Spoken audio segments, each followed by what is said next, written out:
En busca de las ciudades perdidas.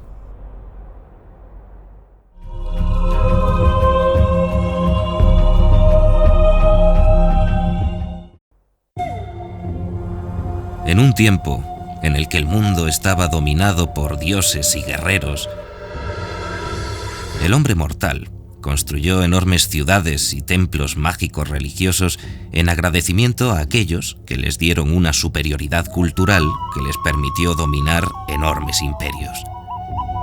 El mundo estaba cambiando y muchas de esas majestuosas ciudades aún permanecen ocultas en selvas, montañas y desiertos del misterioso Perú. El oro y el poder aparecieron por primera vez en la cultura de la humanidad, con lo que ello traía consigo guerras, traiciones y misterios inescrutables que nos acompañarán hasta nuestros días. Culturas que se mezclaron con los indígenas que habitaban aquellas paradisíacas selvas de la Amazonia, donde el hombre mantenía sus últimos reductos de libertad. Etnias que continúan con sus tradiciones milenarias y a los que poco han importado o influido los avances de lo que muchas veces llamamos erróneamente civilización.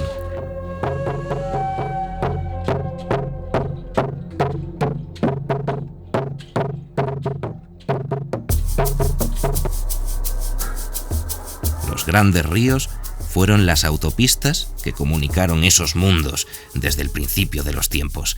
Cauces llenos de peligros que acechaban a aquellos que osaban introducirse entonces y ahora en la profundidad de la selva en busca de tesoros o aventuras. Pero no solo en la selva y las montañas se construyeron estas mágicas ciudades.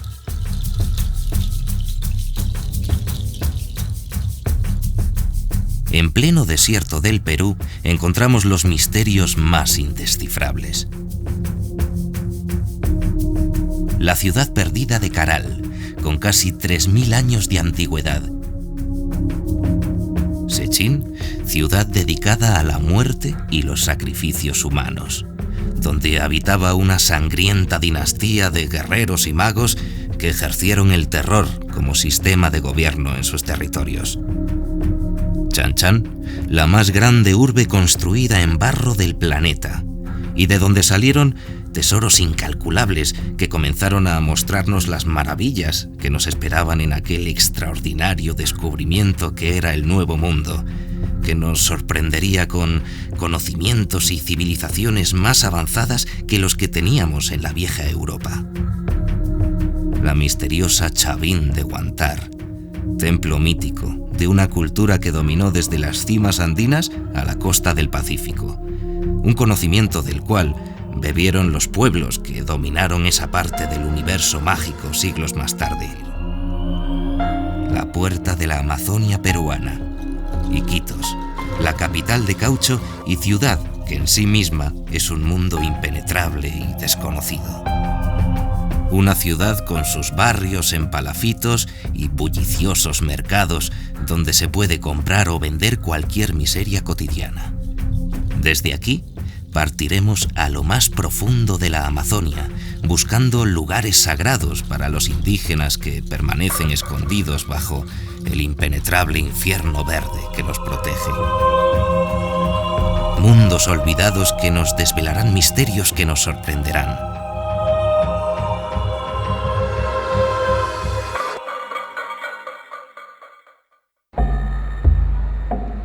Lima, la capital del virreinato y fundada en 1531 por Francisco Pizarro, hoy convertida en una urbe cosmopolita y la más habitada del Perú, pero que aún hoy en día nos sorprende en cada esquina con el arte y la armonía que iluminaba en aquellos tiempos esta magnífica ciudad. La Catedral de Lima, una extrema obra arquitectónica que nos deja boquiabiertos al penetrar en ella. Allí se encuentra la tumba de Francisco Pizarro, asesinado por los almagristas en la lucha por el poder de aquel inmenso y rico imperio que era el Inca. El conquistador descansa bajo una representación en bronce de un león dormido. Ningún sitio podía haber sido mejor para el reposo eterno de aquel guerrero que con unos pocos hombres y valor inconmensurable conquistó un imperio a sangre y fuego. eran tiempos de lucha y conquista. Lima para nosotros, al igual que para los conquistadores, solo era el principio del incierto viaje que nos esperaba. Cuzco, el ombligo del mundo, traducido literalmente del quechua, la capital del imperio incaico, el Tahuantinsuyo, allá donde todas las riquezas florecían y habitaba el hijo del sol, el Inca. Cuzco se encuentra a casi 4.000 metros de altura y flanqueada por enormes montañas de los Andes, una ciudadela inexpugnable hasta que llegaron los europeos. Hoy Cuzco es la capital del turismo en Perú. La gente llega desde todos los lugares del planeta, ansiosa de conocer una cultura que para ellos es muchas veces incomprensible. Desde allí se dirigió un imperio que iba desde Ecuador hasta Argentina.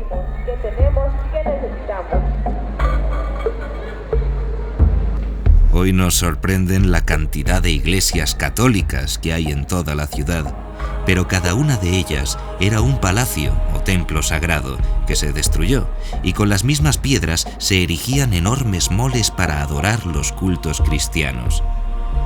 Como ocurrió con el Coricancha, el templo de adoración al sol. Cuentan los cronistas que la arquitectura que encontraron en la ciudad era increíble. Piedras con encajes perfectos que incluso hoy, con herramientas modernas, sería imposible de conseguir. Sin duda, entre las ciudades con una magia y un poder especial en el planeta, Cuzco ocupa un lugar privilegiado.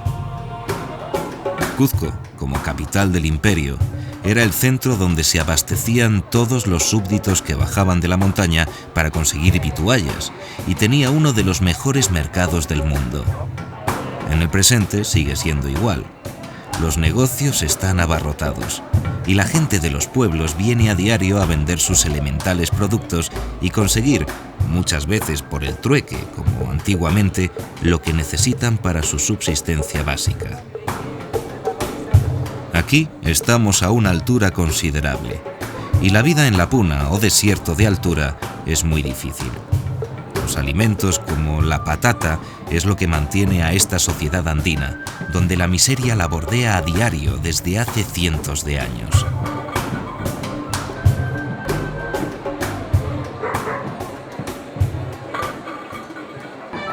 La religión fue la base de la conquista, y aún sigue muy arraigada entre los pueblos andinos, aunque se mezcló con sus creencias populares, dando lugar a unos ritos de colorido y espectáculo sin igual.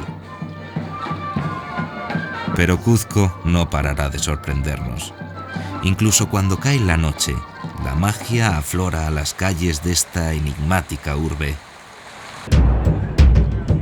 Ahora nos dirigiremos en tren desde Cuzco a la mágica ciudad de Machu Picchu.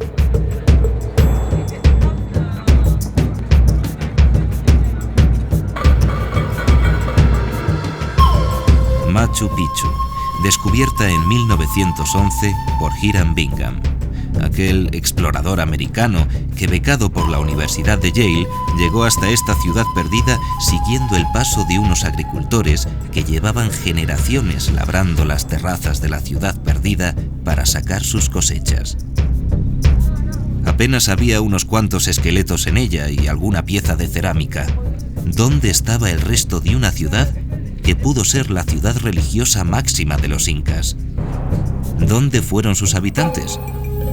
O quizás lo que allí escondían eran tesoros con los que huyeron ante el miedo de la llegada de los españoles.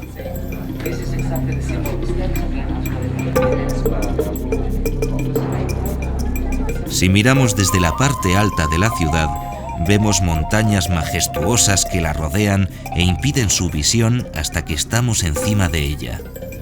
¿Por qué la escondieron de esta forma? Pero los secretos no se acaban en la ciudadela perdida.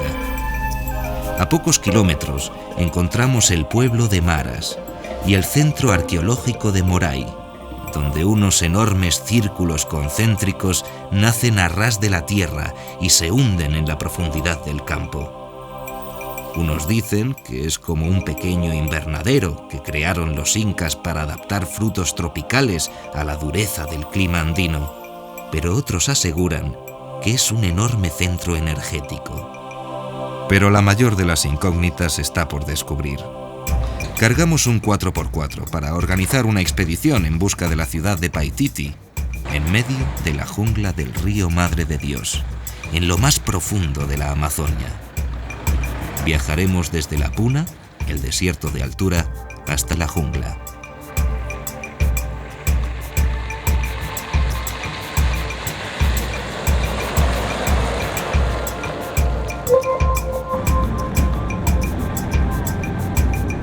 Paucartambo, pueblo centenario y última población antes de ingresar en la selva.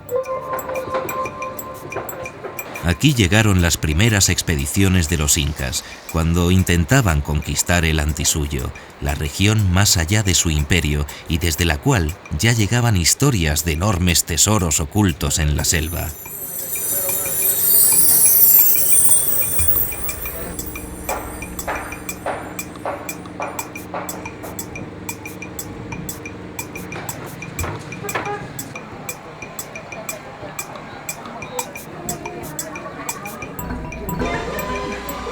Podemos comprar lo último que nos falte, pues a partir de aquí los suministros llegan con cuentagotas.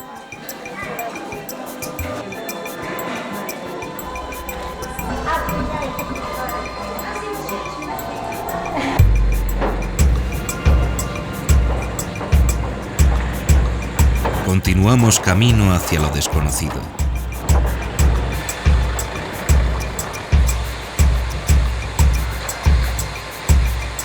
Los paisajes de la Puna van cambiando por el color verde que nos empieza a rodear. Imaginemos cuando aquellos guerreros liderados por el Inca Yupanqui, hijo del gran Pachacútec, emprendía este mismo camino acompañado de un ejército de más de 10.000 hombres. Iban a conquistar el imperio de los Chunchos, los bravos indígenas que habitaban la cuenca del río Amarayu, o Boa Gigante en quechua, y sobre todo con la convicción de que estos nativos eran los guardianes del Gran Paititi, la ciudad de oro. Si nuestro camino es difícil para conseguir bajar de los 4.000 metros de Cuzco a los 100 metros de altura que tiene el río Madre de Dios, como llamaron los españoles al Amarayu, imaginemos aquel inmenso ejército avanzando por territorio hostil y las necesidades de comida y agua que tenían para avanzar. Cuando llegaban a algún poblado, lo saqueaban completamente para poder continuar el duro camino.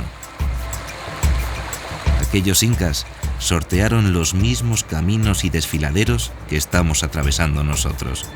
Solo hemos cambiado los nativos hostiles por los bandidos que salen a la pista en cuanto cae un poco la luz. Como todo el mundo te deslumbra ante esa historia que te cuentan, la que todo el mundo te cuenta, ¿no? Los incas escaparon con los tesoros, qué sé yo. El hecho de simplemente hablar de una ciudad perdida en la selva, para mí fue la fascinación más grande que tuve en la vida. En definitiva, cuando empiezas a estudiar un poco la historia, te das cuenta que tampoco es tan descabellado, porque al principio te hablan de figuras en tamaño natural en oro, animales, todo lo que había, se supone, en el imperio, plantas, ya está bien, ¿no? Ya. Pero realmente cuando empiezas a ver en la historia, hay evidencias de que eso era así. En el Cusco, en el Coricancha, había eso. Había jardines donde estaban representadas todas las especies del imperio. Y bueno, ¿por qué no? La evidencia de los petroglifos de Puyaro que están por allá y tantos otros que están perdidos por ahí, apuntan a lo mismo. No son ni petroglifos incas ni cosas que se parezcan, no son españoles, no son fenicios. Bueno, teorías hay para todos los gustos, como te decía, ¿no? Pero en definitiva, las pocas evidencias que hay no apuntan en ninguna de esas direcciones. Apuntan a algo autóctono, algo que pudo haber vivido y florecido en esas regiones, ¿no? Quién sabe por cuánto tiempo, antes de desaparecer por una catástrofe que bueno, es innegable también, ¿no? En las costas de Brasil hay evidencias de esos mismos periodos, 8.000, 10.000 antes de Cristo, de 180 metros de oscilación en el nivel del mar. Sabemos que es suficiente para haber inundado toda la Amazonía hasta aquí. Finalmente llegamos al pequeño enclave de Atalaya. Allí contactamos con la China, la mujer que controla los botes por el río. y llegamos a un acuerdo para alquilar la nave y la tripulación, para bajar el Madre de Dios y entrar por sus quebradas hasta que el agua lo permita.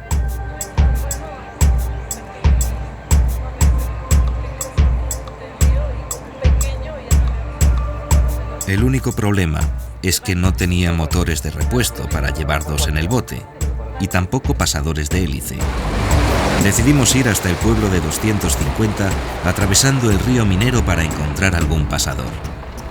Pues sería una locura entrar en el río sin pasadores de repuesto, ya que esta es la pieza que sujeta la hélice, y cuando pega contra un tronco o el fondo, en lugar de partir la hélice, que sería irreparable, se rompe el pasador.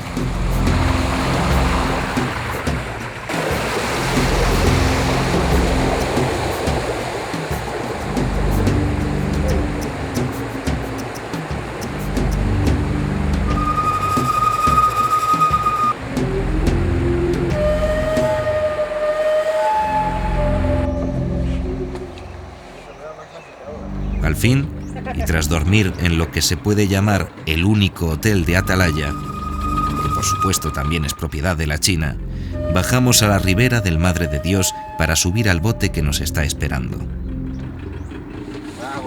Partimos en el barco que será nuestra casa durante las próximas semanas.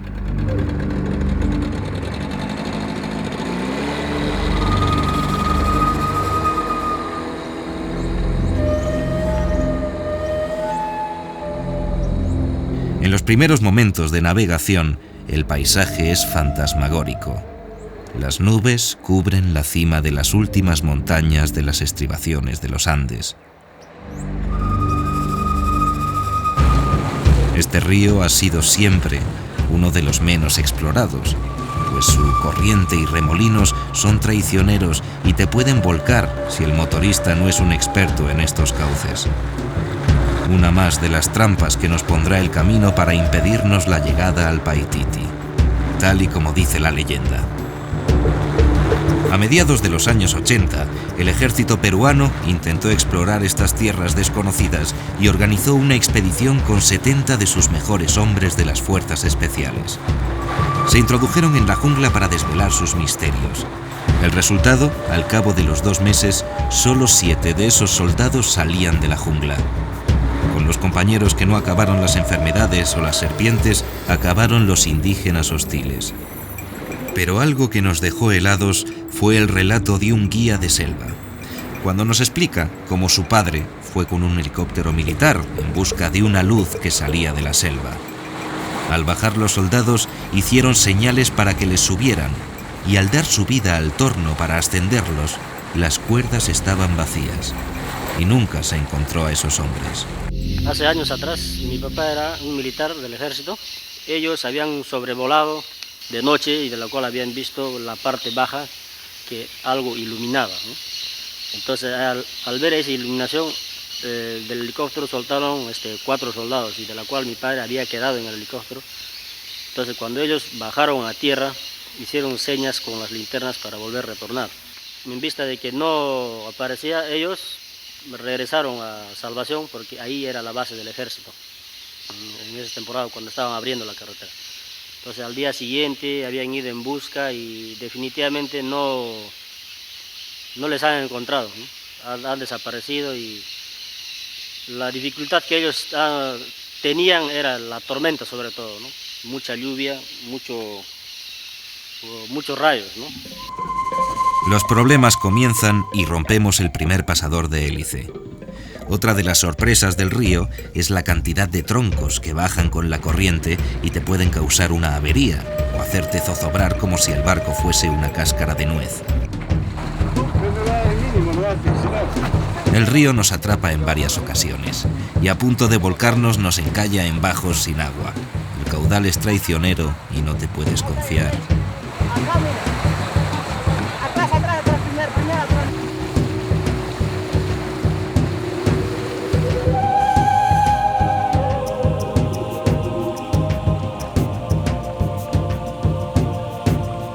En un recodo del río vemos como unos agujeros labrados en la piedra. El guía nos dice que cuando el agua baja, estas 2 perforaciones son los ojos de una calavera natural, donde los indígenas realizan rituales mágicos. Este río tiene algo especial.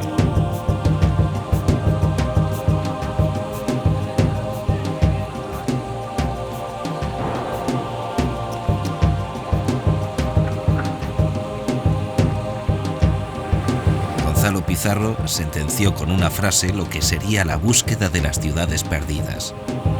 El dorado siempre se encuentra un poco más allá de donde nosotros llegamos. Paititi continuaba oculto.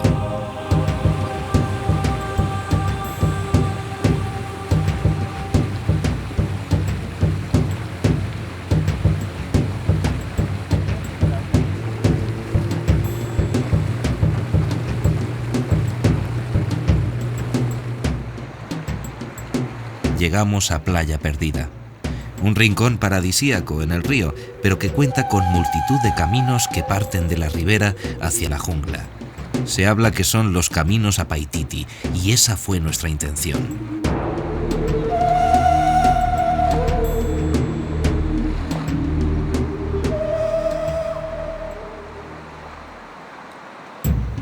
Durante varios días seguimos pistas de trochas abiertas entre los cañaverales, esperando encontrar un camino más abierto que nos llevase a alguna pista para encontrar la ciudad.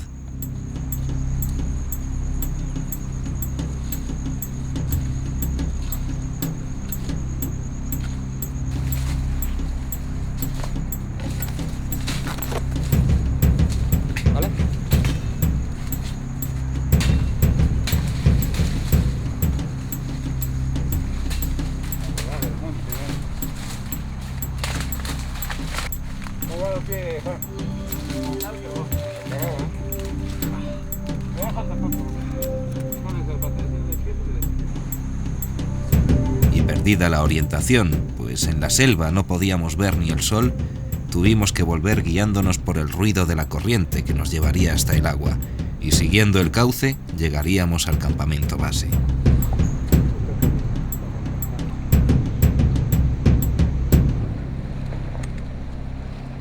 Bueno, a Paititi ando buscando desde el año 85. Yo estoy enterado y sé que este es un sitio de entre 8.000 a 10.000 años, muy atrás. Se supone que era una raza muy interesante y que llegado a su término de su civilización ya aparecieron, pienso, los incas.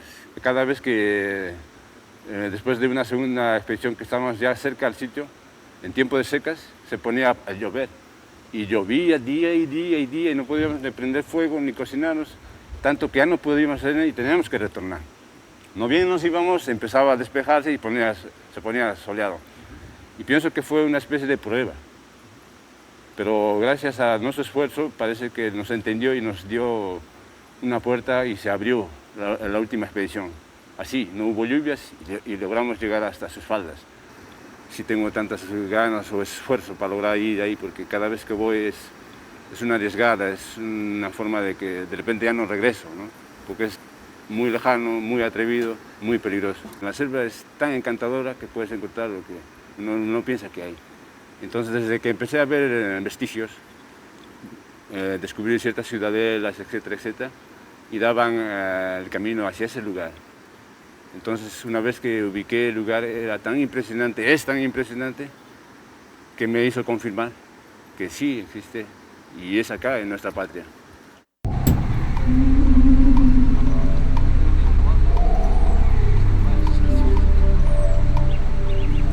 Pasamos nuestra última noche en el campamento y viajamos hasta el pueblo de Atalaya, ya caída la noche, y con el peligro que lleva esta navegación en unas aguas tan peligrosas. Pero las fuerzas ya nos estaban comenzando a abandonar.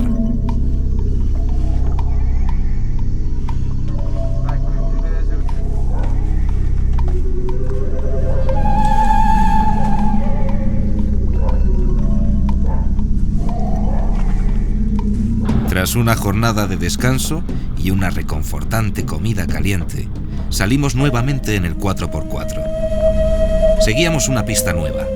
Unos indígenas nos habían dado la información de dónde podíamos encontrar un nuevo mapa de Paititi, en unos petroglifos. Estaba escondido en el cauce seco de un río al otro lado de la montaña.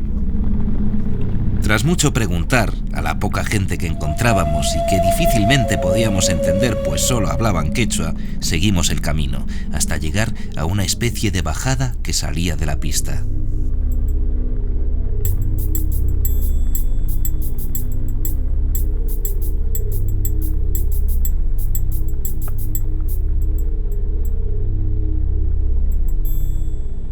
La serpiente es algo familiar con lo que es prácticamente lo que es oro, llamado oro. En diversos sitios donde hay oro, por ejemplo, siempre por lógica se encuentra lo que es la serpiente.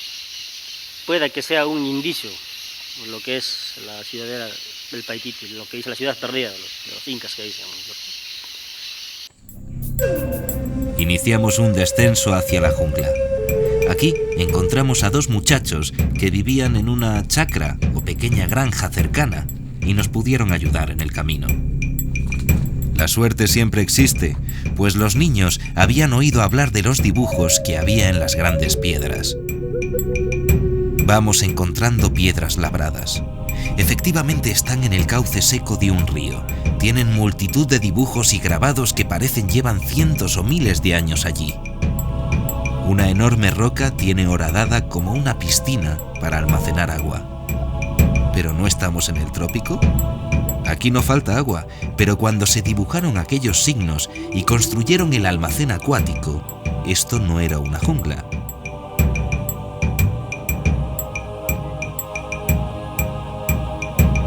Quizás ocurrió hace más de 5.000 años. Desde aquí tenemos un desnivel con el océano Atlántico de 180 metros. Y hace 5.000 años el mar llegaba hasta aquí, las estribaciones de los Andes, donde floreció una cultura superior de la que bebieron los incas. Nuevamente vemos los círculos concéntricos unidos por una línea con otros círculos, como si uniesen ciudades comunicadas con otras, según la teoría de Platón. Flechas direccionales y rosas de los vientos grabadas en la piedra que nos dan solo una dirección, el Cerro Pantiacoya. De donde venimos, y cuenta la historia, está oculta la ciudad perdida. ¿Quién fueron estas gentes? ¿De dónde vinieron? ¿A dónde y cuándo se fueron? Es uno de los misterios que sigue manteniendo Paititi, pero que seguiremos buscando.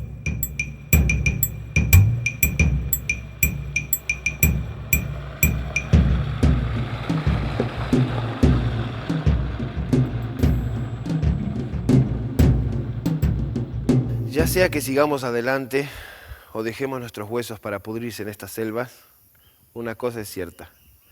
El enigma de la Sudamérica antigua, y tal vez del mundo antiguo, solo será resuelto cuando estas ciudades sean halladas y abiertas a la investigación científica. Pero que las ciudades existen, me consta. En busca de las ciudades perdidas.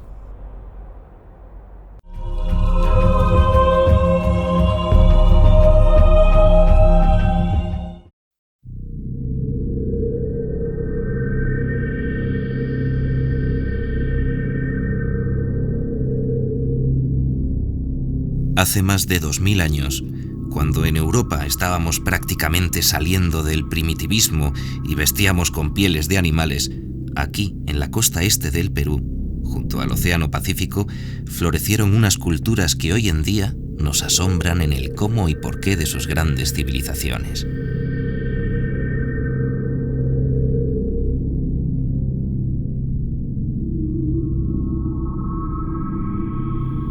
La cultura mochica fue una de estas.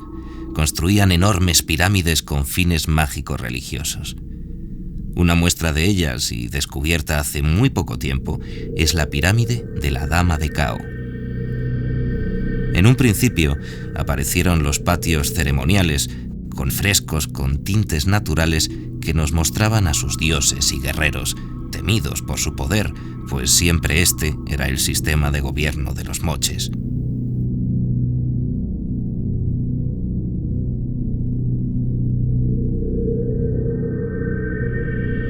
La cultura moche fue muy avanzada, quizás demasiado para su tiempo, lo que nos hace dudar si algo o alguien les ayudó a llegar a estos niveles. No debemos de olvidar que, según la historia más estricta, América comenzó a colonizarse a través del estrecho de Bering, en Alaska, y desde allí bajaron los pobladores del inmenso continente. Pero ¿cómo podemos entender que los pueblos intermedios de América del Norte, que en teoría llegaron miles de años antes, nunca pudieron avanzar al nivel cultural que tendrían sus descendientes de la costa peruana? Aquí arriba, en una sala cuadrada, aparecieron algunos enterramientos de sacerdotes y mujeres. Los frescos que se ocultaron durante milenios eran espectaculares y la búsqueda continuó. Y cuando los arqueólogos menos lo esperaban, una especie de tumba. Estaba envuelta en un fardo de más de 100 kilos de telas impregnadas en sulfato de mercurio, que impide que actúen las bacterias, y permitió que se encontrara intacto lo que había bajo esas ricas telas y ropajes. El 15 de junio de 2006 fue el gran descubrimiento. Bajo aquellas telas había una mujer de aproximadamente 1,45 m de estatura y que murió en el parto. Pero lo más extraño eran los ricos abalorios que la acompañaban, además de armas de guerra y sobre todo el estado en que estaba su cuerpo. Los huaqueros que inundaban la zona no habían llegado hasta ella milagrosamente. La Dama de Cao, señora de estas tierras y la primera mujer gobernante que se encontró en América, con un cuerpo lleno de tatuajes donde abundan las serpientes y las arañas, nos enseñan, después de 2000 años, quién era, además de jefe militar, esta mujer, una bruja, una maga, que quizás tuvo sometido a su pueblo bajo la opresión y el miedo al poder de la oscuridad. Llegamos a Chiclayo, donde se construyó el Museo de Sipán. El señor de Sipán, aquel gran señor que fue encontrado rodeado de cerámicas y joyas en el año 1987. En aquellos años llegó el aviso a la policía de Lambayeque por una inusitada actividad de huaqueros en las cercanías de la ciudad.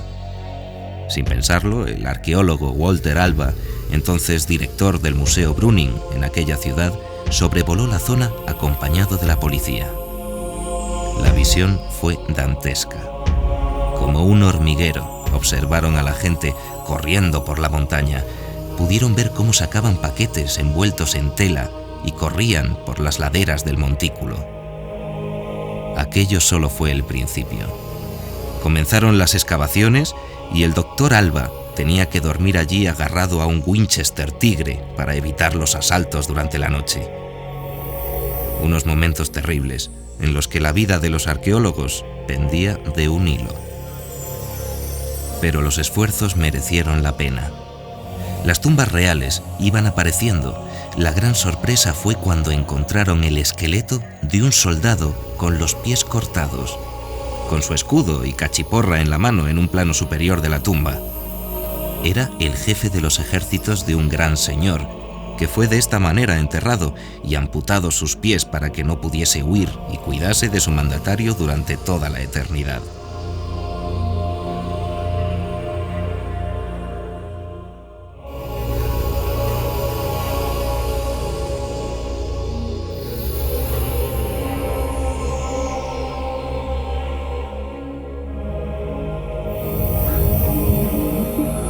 Los restos del señor de Sipán nos miran. Este gran señor, que tuvo el poder absoluto, está aquí para desvelarnos el misterio de quién fue este gran dignatario, con su antifaz de oro, tal y como fue encontrado, para que a través del dorado y sagrado metal pudiese ver en el inframundo que ahora iba a gobernar. Los tesoros que allí se encontraron fueron espectaculares. Se llegó a decir que las riquezas eran superiores a las encontradas en la tumba de Tutankamón, en Egipto.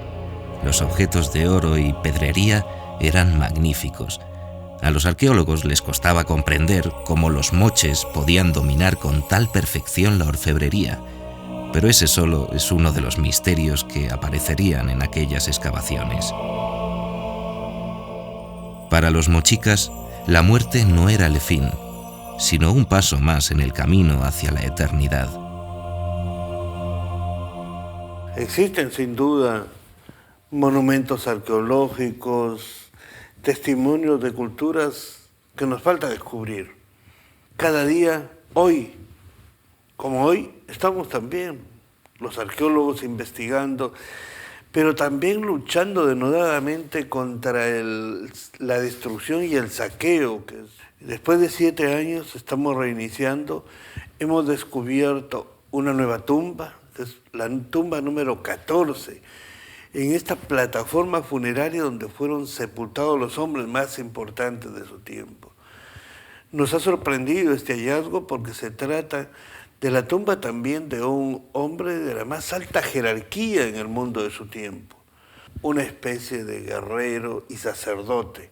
Entonces, estamos aportando nuevos conocimientos. Este santuario todavía tiene mucha información que brindarnos. Los mochicas tenían una religión basada en el dualismo y la complementariedad, en dos mitades opuestas y a su vez complementarias.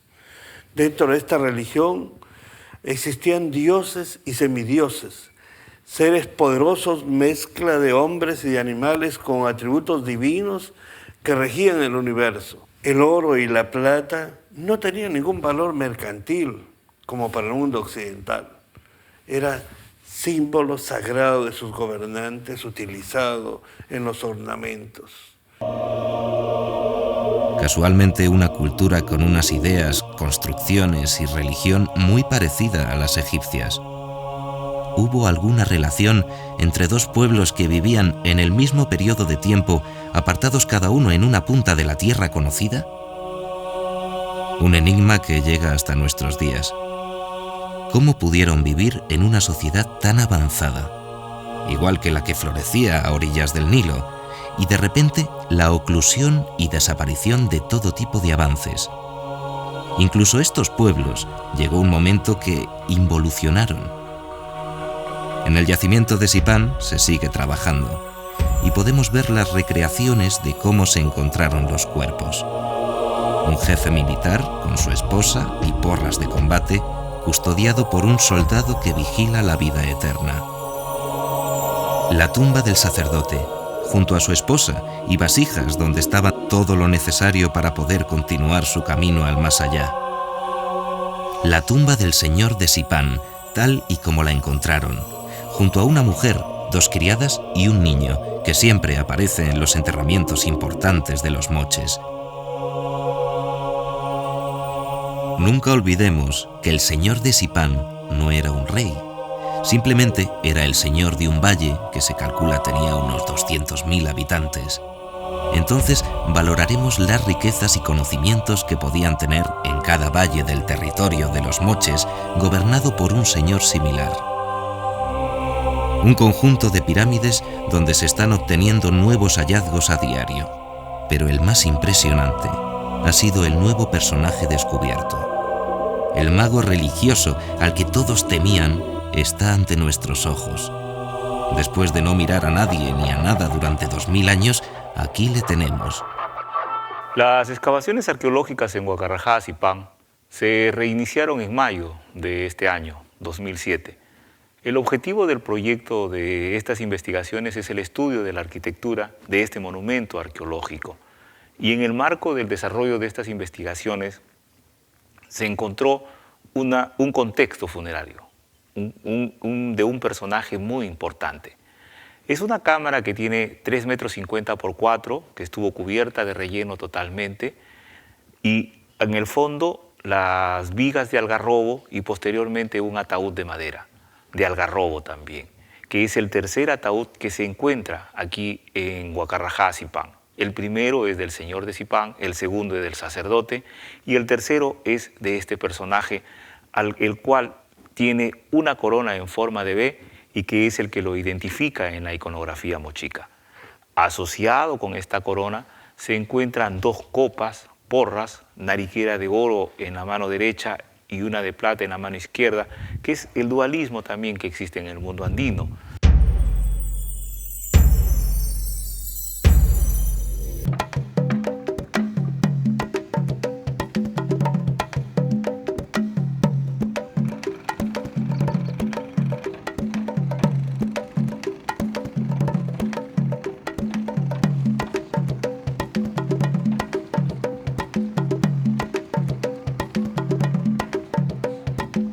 Podemos ver grandes botes, sin los cuales nunca se habría podido explorar o conocer el Amazonas. Estos son los transportadores de víveres por todo el río. Un pueblo que vive del agua, donde parece que todo es fácil. Simplemente debes echar una red y recoger el pescado para poder alimentarte, pero la realidad es bien diferente. La malnutrición y las enfermedades son lo normal.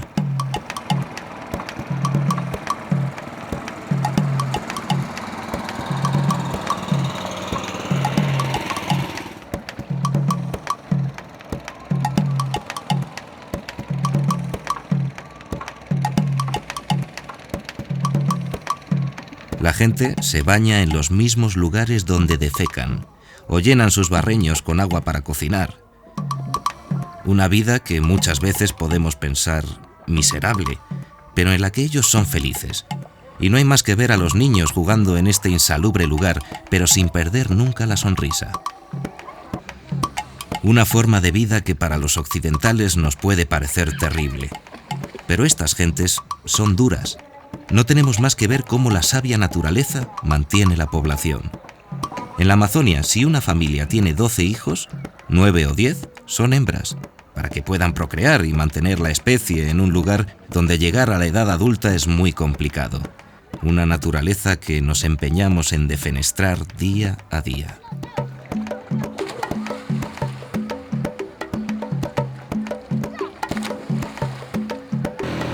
Finalmente salimos del barrio de Belén en una mototaxi, ya que por menos de €1/4 te pueden llevar de una punta a otra de la ciudad, y esto se agradece con el clima que sufrimos.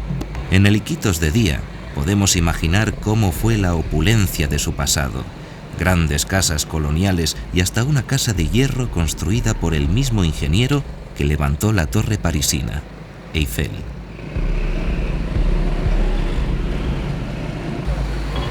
Cuando cae la noche, el bullicio continúa.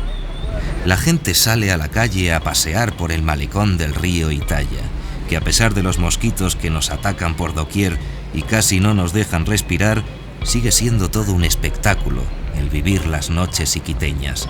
Pues aquí, aparte de surtir de necesidades primarias a los pueblos cercanos, también es la proveedora número 1 de diversión en la Amazonia. Pero para nosotros esta noche debe terminar pronto, ya que mañana comienza la expedición al territorio sagrado de los Siguanas. En busca de las ciudades perdidas.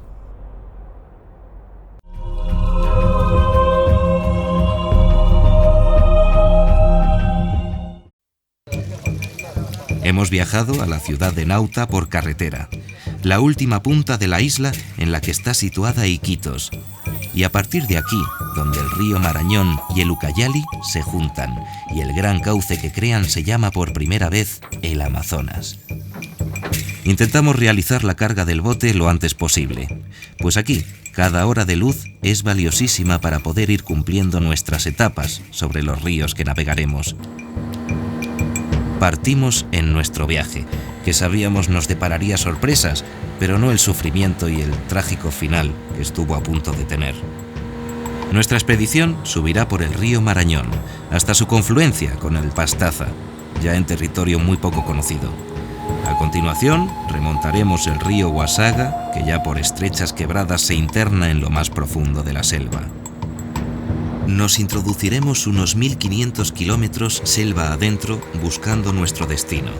Llegar hasta el territorio sagrado de los indígenas Siguanas, una etnia prácticamente desconocida y que muy poco o ningún trato ha tenido con el hombre blanco.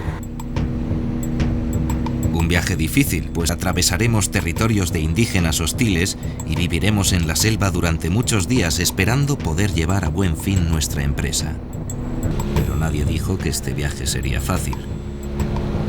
La travesía será larga y dura, pero el mayor problema es la gasolina. Estos motores consumen unos 30 litros de combustible a la hora y debemos de repostar todas las veces que tengamos oportunidad.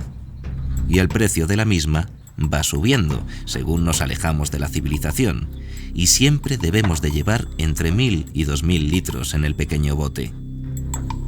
Otra cosa imprescindible es un motor y piezas de repuesto para ambas máquinas, que como veremos más adelante fue primordial. Pasamos los últimos puestos de refinerías de petróleo en la selva. Separan la frontera invisible entre la civilización y los falsamente llamados salvajes. A partir de aquí, solo podemos encontrar gente que viva de la jungla. Buhoneros, que trafican con todo lo que esta selva pueda darles mediante los trueques con los nativos, y madereros, que cortan todo lo que huela a troncos nobles y los echan al río. Ya se encargará la corriente de llevarlos hasta los aserraderos. La luz del día va desapareciendo, y acompañados del sonido monótono del motor, parece que estamos saliendo del mundo conocido para entrar en uno nuevo y sin explorar, cubierto con un espeso manto verde que no sabemos cuánto tiempo podrá mantener a salvo este paraíso.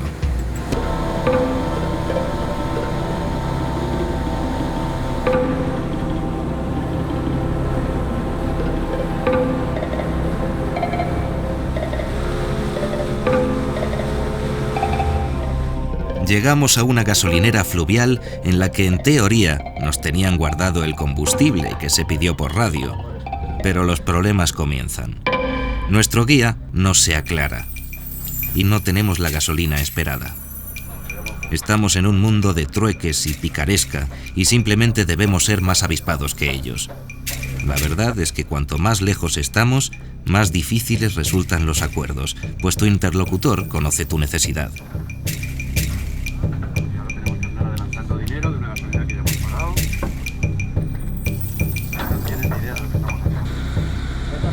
Por arriba o por...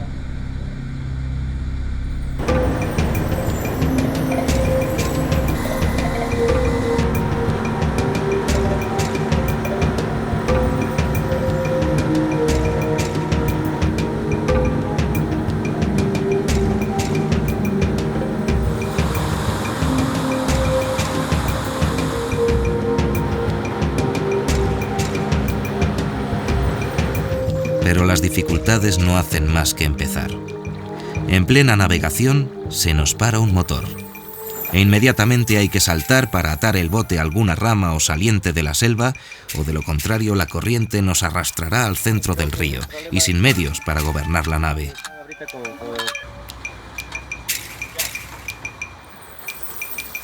El viaje continúa y cada vez en condiciones más difíciles. Llevamos un motor averiado y el otro parece que tiene una caja de ratones dentro. Lo cual no es de extrañar, pues a saber los miles de kilómetros y años que llevan estas vetustas máquinas inmersas en estos cauces amazónicos. Pero como todo no puede ir mal, milagrosamente los problemas se solucionan. Nos cruzamos en una quebrada o brazo de río perdido de la mano de Dios con un barco de la misma compañía que el nuestro. Vienen de llevar un equipo de prospección petrolera al centro de la jungla y vuelven de vacío. No sin pocos ruegos y mano izquierda, conseguimos que nos cambien el motor averiado por uno en condiciones y nos den piezas y una manguera de gasolina para el otro, que cogía aire por todas partes menos por la admisión. Una vez solucionados los problemas mecánicos, continuamos la navegación, ya con la moral más alta, que estaba decayendo, pues en las condiciones que íbamos, en cualquier momento se podía haber truncado la expedición, y además nos quedábamos en una tierra de nadie, donde no sabrían dónde buscarnos. Parece que al guía le molesta este nuevo arreglo. Él ya se veía cobrando y regresando como pudiésemos. Son muchos días navegando juntos y nos empezamos a conocer y a desconfiar los unos de los otros.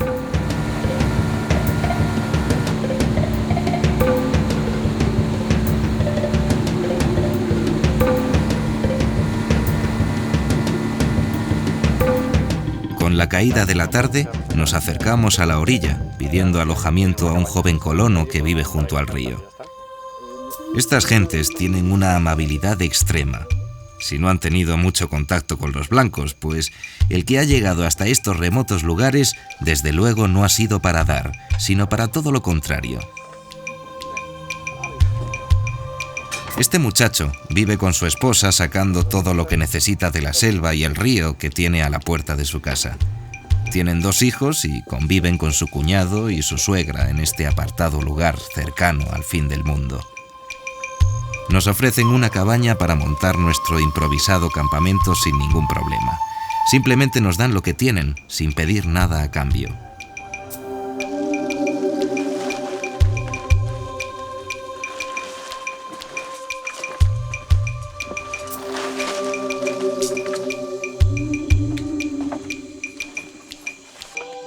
Preparan la cena con el pescado sacado en ese momento del río.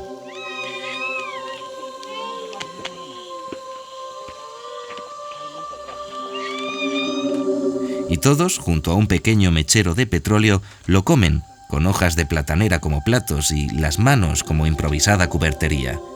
¿Acaso se necesita algo más para ser feliz? Amanece y nuevamente en el río. El cansancio va haciendo mella en nuestro cuerpo.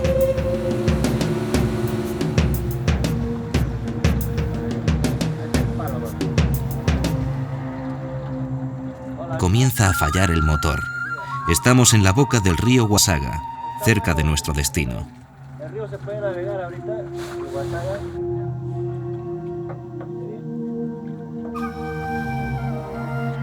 Decidimos cambiar el motor por uno de 40 caballos, que nos llevará con más suavidad por el estrecho cauce, consumiendo menos combustible, e intentaremos reparar el otro durante la travesía.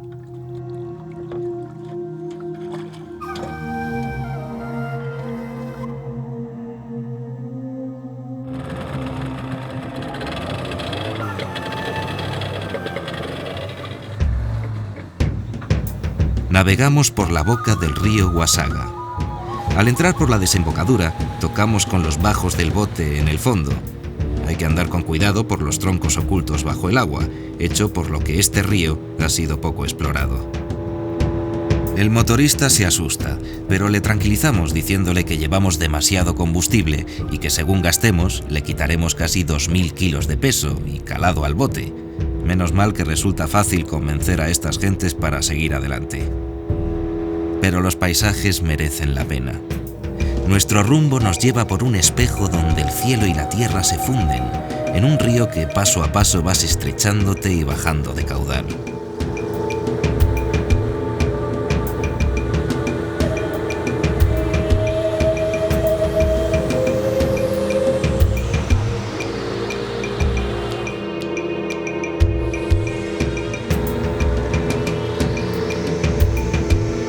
Siguiendo las indicaciones de nuestro guía, del cual a cada momento que pasa desconfiamos más, nos paramos en una ribera, que partiendo de aquí y siguiendo un sendero que hay que abrir a machete, lleva a un poblado donde recogeremos a un primo suyo que conoce la zona. Al menos eso esperamos por nuestro bien, pues como yo me temía, Ryder no tiene ni idea de dónde vamos. Hola, buenos días. ¿Cómo estás? Él se llama Javier. Javier. La Secunsa nos está diciendo que hay problemas para entrar a partir de ahí. ¿Qué atacan? Porque te atacan a los madereros y los petroleros están atacando a partir de ahí. A partir de Secunsa y Chichensa, nuestro destino conocido final, los indígenas atacan. Nos pregunta que quiénes somos y a dónde nos dirigimos, y por la información nos pide algún cartucho de escopeta. Estos nativos no son como los que hemos visto anteriormente. Son más huraños y desde luego poco receptivos con los extranjeros y menos con las compañías madereras y petroleras, de las cuales aceptan todos sus regalos y luego les hacen desaparecer. Le comento a Ryder que los indígenas río arriba son agresivos, pero él contesta que no hay problema, que conversaremos con ellos. En el camino vemos a un hombre que es de Secunsa y se dirige allí en piragua. Tiene como unos 15 días de camino. Le ofrecemos llevarle para que nos ayude a entrar en el pueblo y accede. Aquí ya no se habla castellano. El primo de Ryder es nuestro intérprete. La desconfianza va en aumento y se puede cortar el aire, pero no podemos dar marcha atrás. Nos ha costado mucho llegar hasta aquí y según nuestro pasajero ya estamos en el territorio sagrado de los Siguanas. Debemos llegar al final e intentar el contacto con ellos. Enlazamos un montón de curvas y vueltas en el río que parece no se acabarán nunca. Los troncos sobresalen del agua, pero nuestro pasajero dice que solo un poco más allá está su pueblo. Tal y como le decían a Gonzalo Pizarro los guías nativos cuando buscaba el dorado. Está un poco más allá, contestaban los indígenas al ser preguntados. Al recordar esto, mi intranquilidad aumenta. Y a última hora de la tarde del segundo día de navegación con nuestro inesperado pasajero, llegamos a Secunsa.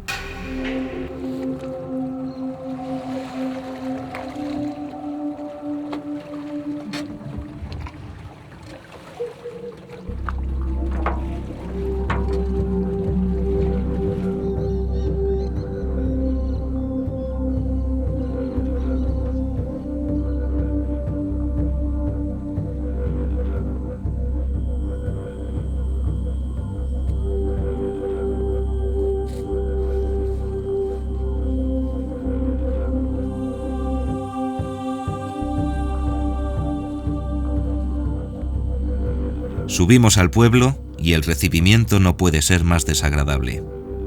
Los pocos hombres que hay nos miran con desprecio. Cuando les filmamos, permanecen serios y con cara de pocos amigos. Incluso uno de ellos le pide a su hija que le acerque el machete cuando nos acercamos. Los perros nos ladran, amenazadores. Un perro en la selva jamás ladra. Aquí, hasta los animales son diferentes.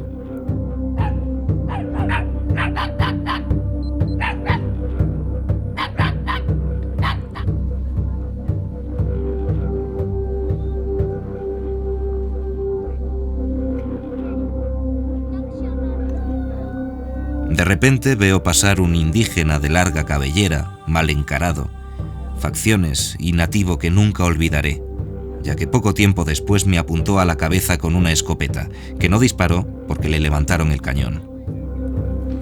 Viendo el ambiente de mal en peor, decidimos marcharnos mientras podamos, sabiendo que en aquel lugar no vamos a encontrar nada bueno.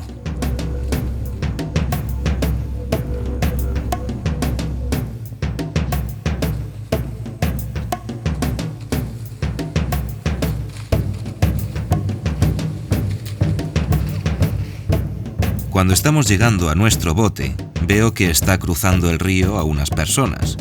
Es el maestro y jefe de la tribu que vienen de las chacras o campos de cultivo cercanos.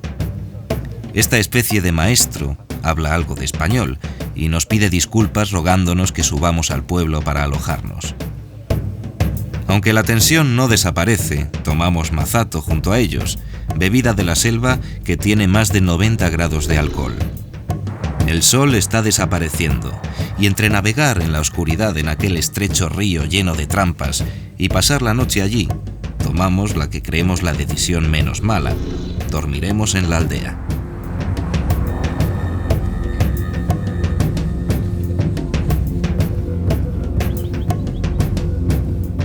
Subimos al poblado y ante nuestro estupor nos dicen que tenemos que esperar a que vengan los hombres de trabajar en la selva para decidir qué hacen con nosotros. Aparecen los primeros tipos con desvencijadas escopetas apuntándonos sin mayor reparo, envalentonados por la borrachera de mazato que llevan. Comienzan las discusiones y empiezan los gritos, que normalmente funcionan, pero aquí no sirve. Veo una luz abierta cuando me dice que tienen una radio que si quiero llamar al jefe de su comunidad. En la radio intento hablar con alguien para que sepan dónde estamos y lo que está ocurriendo. Cuando salimos de la cabaña del transmisor, está todo el pueblo esperándonos con machetes y escopetas. Están borrachos y a la mínima insinuación o resistencia nos lanzan golpes de machete sin ningún miramiento. Si sacamos nuestras armas y suena un tiro, nos podemos dar todos por muertos. En ese momento, todo el pueblo sale corriendo para robar lo que tenemos en el bote. Incluso se llevan los motores. Y al intentar impedirlo, fue cuando me puso la escopeta en la cabeza mi viejo conocido. Llegamos al acuerdo de darles las escopetas que teníamos escondidas bajo las tablas del barco, a cambio de que nos devuelvan nuestras cosas, a lo que acceden, pero mañana con la luz del día decidirán nuestro futuro.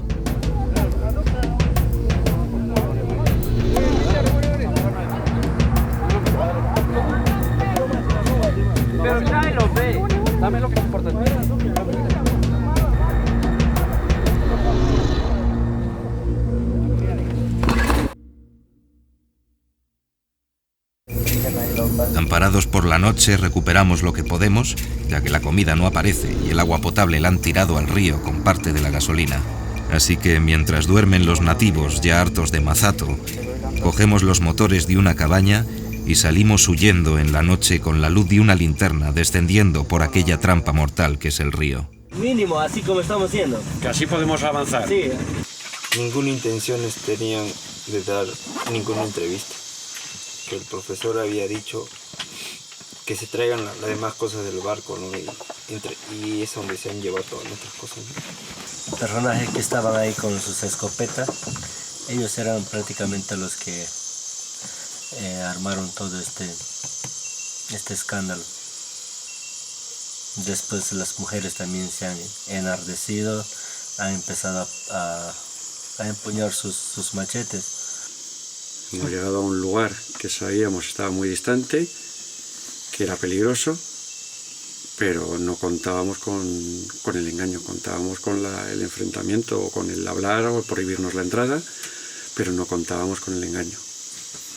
Hemos tenido que salir corriendo en la noche porque no había manera, ni de quedarnos arriba, ni de quedarnos en el bote allí, que en cualquier momento nos podrían aparecer, y ha habido que navegar de noche y bueno, hemos conseguido llegar a 1 hora de distancia, que espero que sea suficiente para cuando tengamos un poco de luz mañana, seguir para abajo ya deslizando con el fuera borda, que se ha recuperado al fin. Día más que seguimos vivos. Vamos a intentar salir del río Huazaga y al menos intentar llegar a la boca del Marañón. Lo tenemos muy difícil, está muy lejos, no hay poca agua, pero hay que salir de este río y como sea. A las 4 de la mañana salimos de aquel infierno lleno de mosquitos, donde pasamos la noche, e iniciamos la travesía hacia una esperada salvación, cortos de gasolina, agua y alimentos, pero estamos vivos. Los momentos han sido tremendamente duros, y han estado a punto de ser el final de nuestras investigaciones. Vamos pilotando por aguas desconocidas y con la incertidumbre de encontrar combustible, pero la norma es navegar siempre a favor de la corriente y cada vez por cauces más anchos.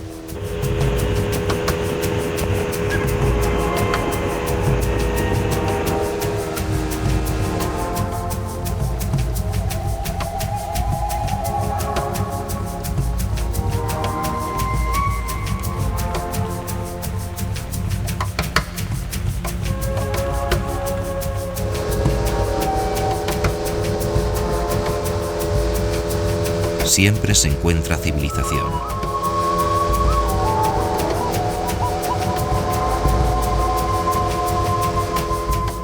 Arribamos a un pequeño pueblo donde un comerciante nos ofrece unos 400 litros de gasolina a un precio aceptable. Y no lo dudamos, no hay otra manera de intentar el regreso.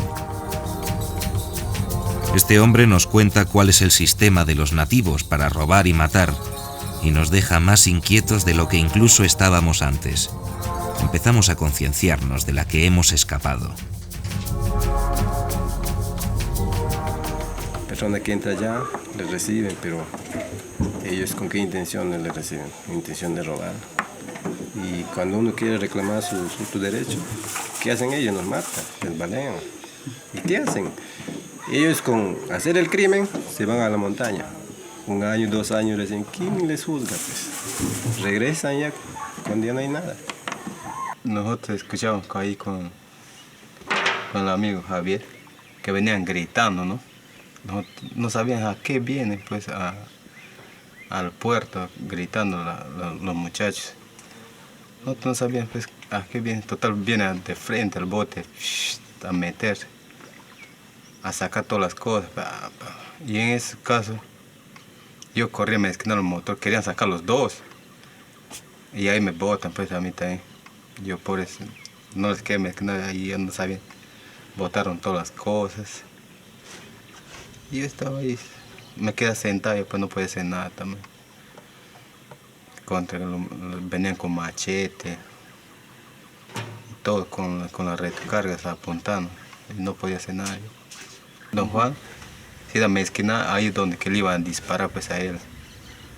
Estaban sentados ahí, no estaban mirando. Y había otro de ahí, de la comunidad, le ha agarrado y donde que le iba a disparar en la cabeza. Y la mezquina se quebra. Yo pensaba que no están con la bala. Total, estaba bien adentro la bala. Pero ahí le disparaban. Vamos al caserío más cercano que haya, que descanse Jeremías, que está destrozado. En nuestro descenso tenemos tiempo para pensar en todo, en lo que tenemos y en lo que estuvimos a punto de perder. En los lugares más bellos del planeta, en el territorio sagrado de los Siguanas, aquellos indígenas que permanecieron ocultos a nuestros ojos. Pero estuvimos en su territorio, y que no duden que volveremos.